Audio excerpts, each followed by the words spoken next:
Hello, this is Stephen Hawley Martin. Thanks for joining me. Today I'll be talking with Michele Avanti, an astrologist and an intuitive and the author of a best-selling book. Michele, I know that you're an intuitive and that you pick up things through your sixth sense. What happened to spark your curiosity, or perhaps it was to open your eyes to your sixth sense? You know, for me, it started when I was very, very young, and I can't say that it was anything in particular, where in some cases a person will have an accident or a family member or an animal will die.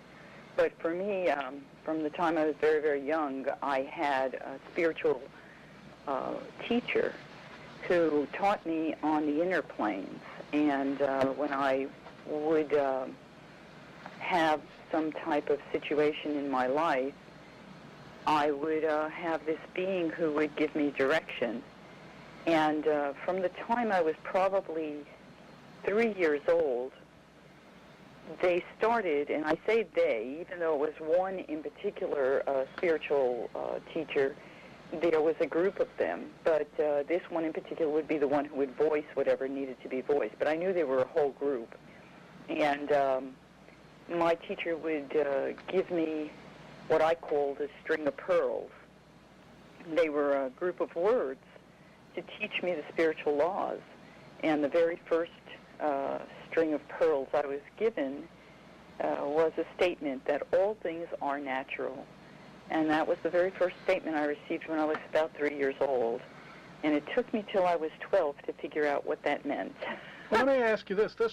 These were, I guess, non-physical teachers. They were guides. Yes. Guides, I guess you call them.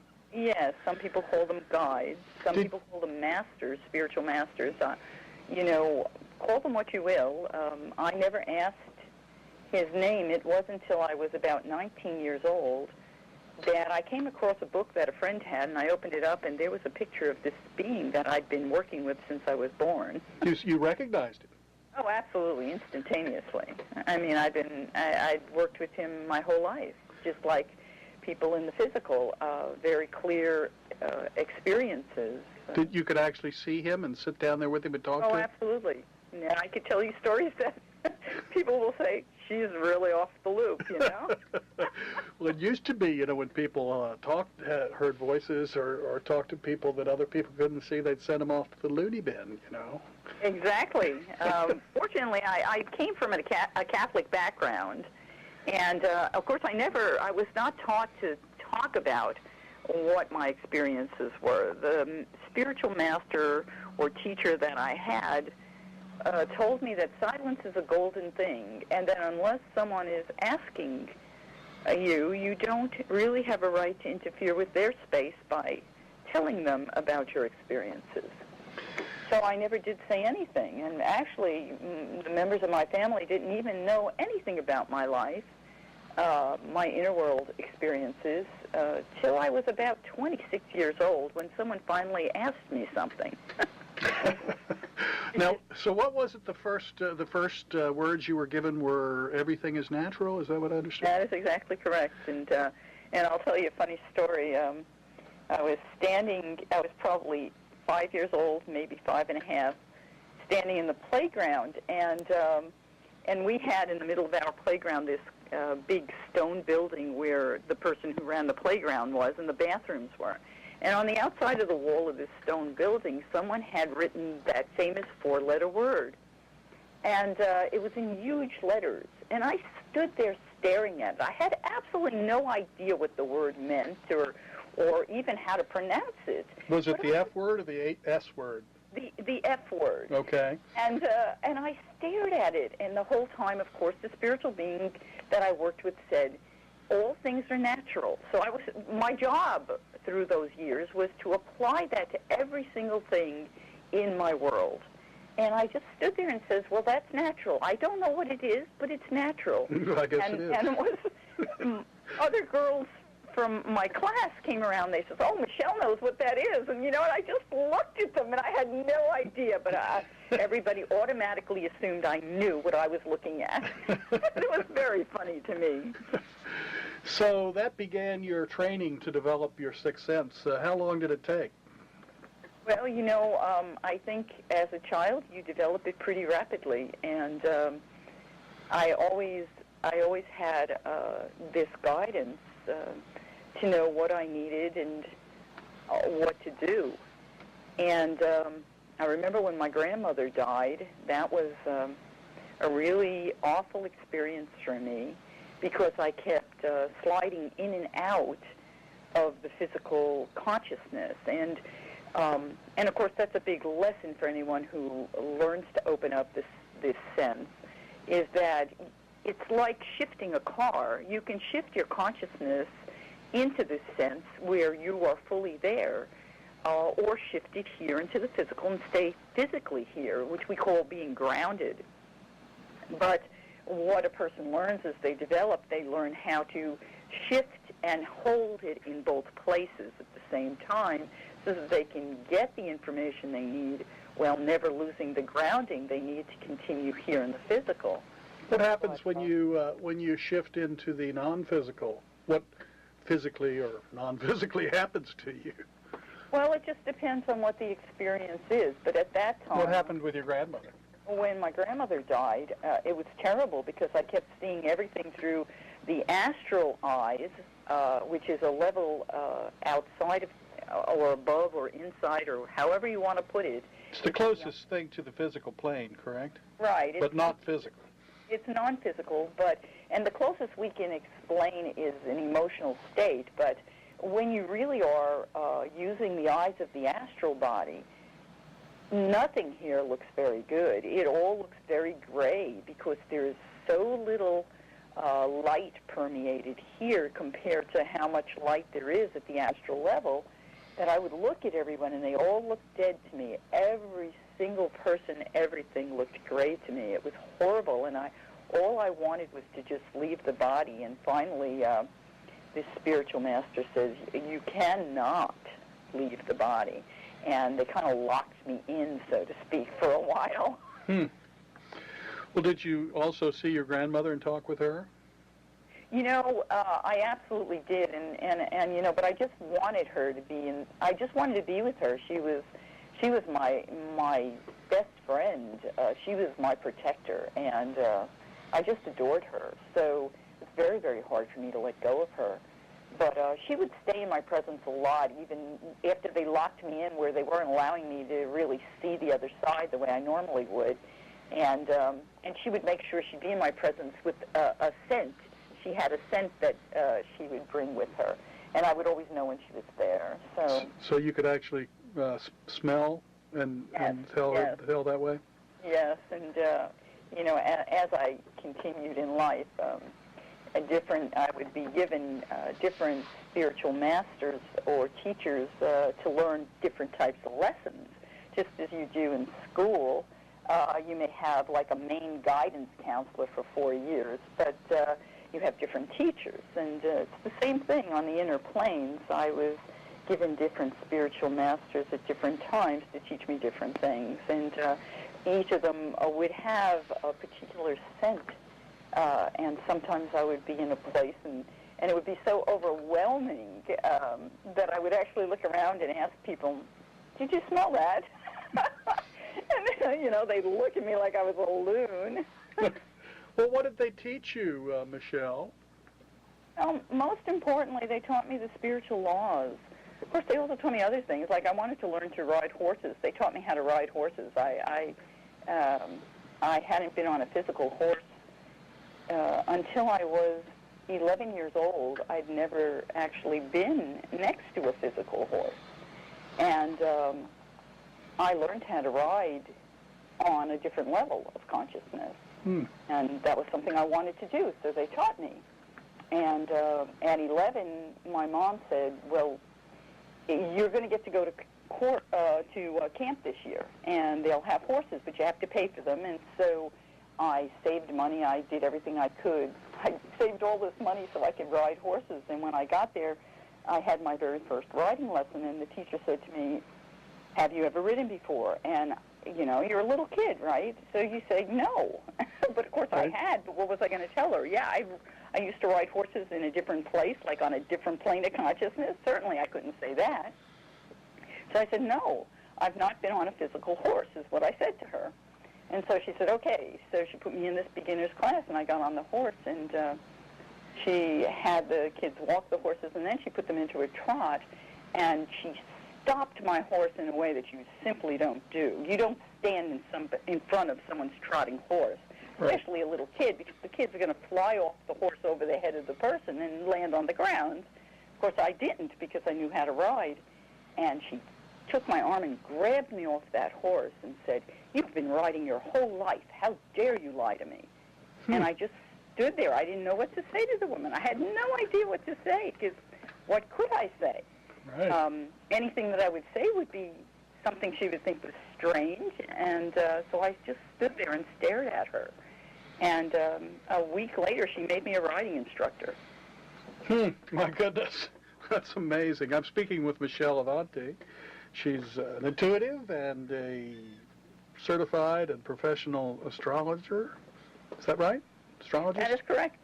Yes, I am. And, well, what can we do? We're talking about the sixth sense today, and Michelle's explained how she came to develop hers. I haven't ever heard of having your own spiritual masters. Why were you? I guess we all have them, but of actually knowing them, talking to them, seeing them. How did you happen to be chosen to have this happen to you? Do you know? You know, I've never really asked the question, but I did know certain things.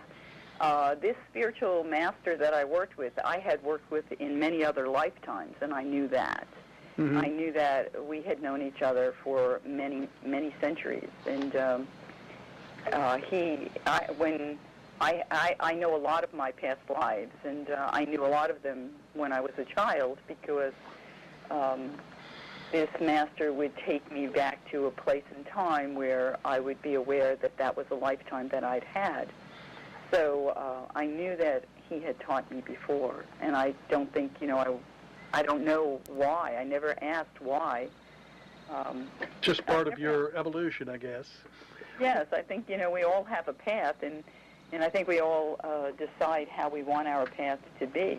And sometimes I think the great gift we can have is when we hear someone else talk about theirs, we might say, gee, I want to do that, and then we do. Oh. What can we do to develop our own sixth sense? If we haven't been privileged to have a master who's taught us since we were 3 years old, what can we do now that we're 40 and have it developed? It's just a matter of actually asking. There is no one on the planet, or probably on any planet, who does not have beings who work with them. I call them your best friends, because really and truly those around you are there for only one purpose, to give you help to make your life go as smoothly and successfully and happily as it can. So that's why they are around you. They're there to help you, and all you need to do is start paying attention to them. They're constantly giving you information, but one of the things that I always tell my clients and my students is if someone was a friend of yours and they kept calling you and you didn't pick up the phone, eventually they just kind of stop calling. Right. So if you aren't listening, they become very quiet. And if you say, well, I want to listen now, I'm awake now, please give me guidance. And you can ask them any way you want to. They will work with you any way you choose. They're taking your directive. And you may say, well, you know what, when I turn on the radio or I open this good book, I want to get answers. So I will sit for a moment and meditate and ask a question, and then I will turn on the radio or I'll open this book, and please light up the space or light up the words that give me the answer. And they will.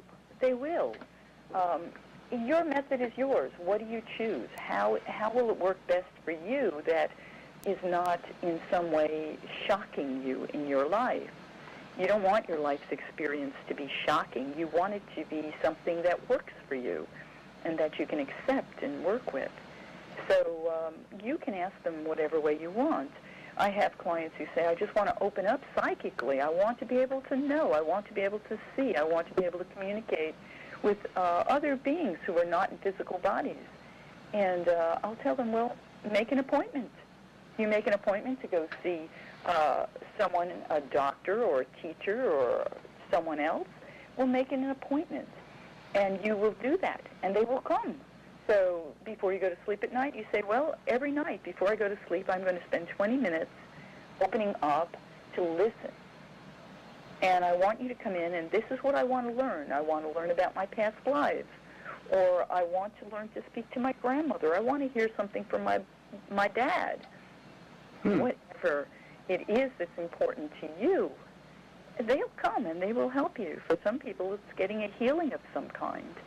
And I say, well, make an appointment. They will come, and you will open up to it. And don't try to rush it, and don't be nervous about it. Just relax into it. This is as natural as talking to your mom on the phone. It's very much that. So the key, I guess, is to be still and quiet and to listen. Then is that correct? That's really it. I mean, you're getting information all the time. People run out of their house and they feel a nudge that says, go close your windows. And you look at the sun and you go, that's ridiculous. And you get in the car, and 4 hours later you're at work and you go, oh, my God, there's a storm. Why didn't I close my windows? You know, I have a friend who says that he always consults this voice that he has in his head about things. And he had purchased a brand new, I think it was an Alfa Romeo convertible roadster. And it was brand new. He just brought it home. And he and his wife were going to get in it and go on a 250-mile trip. And so they got in the car. They got all packed up. They got the luggage. You know, they strapped it onto the luggage rack and got in the car. And he always tilts his head when he does this. And he says, is there anything I ought to know? And he hears the voice say, check the oil. And he says, what's that? And he said, check the oil. And so he got out of this brand new car that he had just driven home from the showroom, opened the hood, and checked the oil, and it was 2 quarts low. Wow. So that's pretty practical information that voice gave him, because if he'd driven 250 miles like that, he probably would have ruined the engine. Absolutely, burnt it up.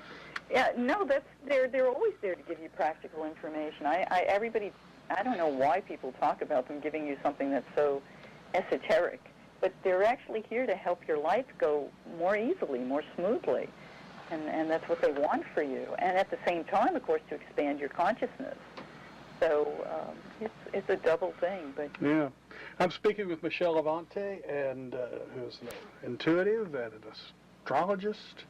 Tell us how we can get in touch with you if we wanted to have a chart done, or whatever other services you might offer, Michele.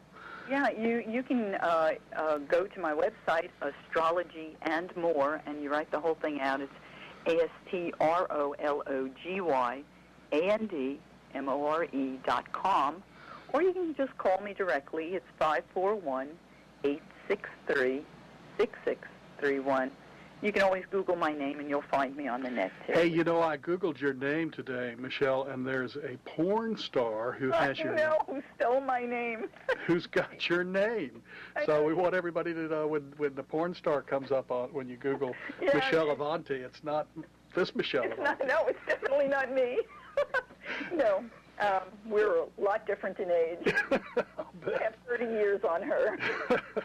Okay, well, let me give that number once more. It's 541-863-6631. Thank you so much. This has been great, and we'll do it again soon, okay? Thanks so much, Stephen. Well, there you have it. If you like today's show, please check out my YouTube channel. There are more shows there you will also like. Thanks for joining me today. Talk to you next time.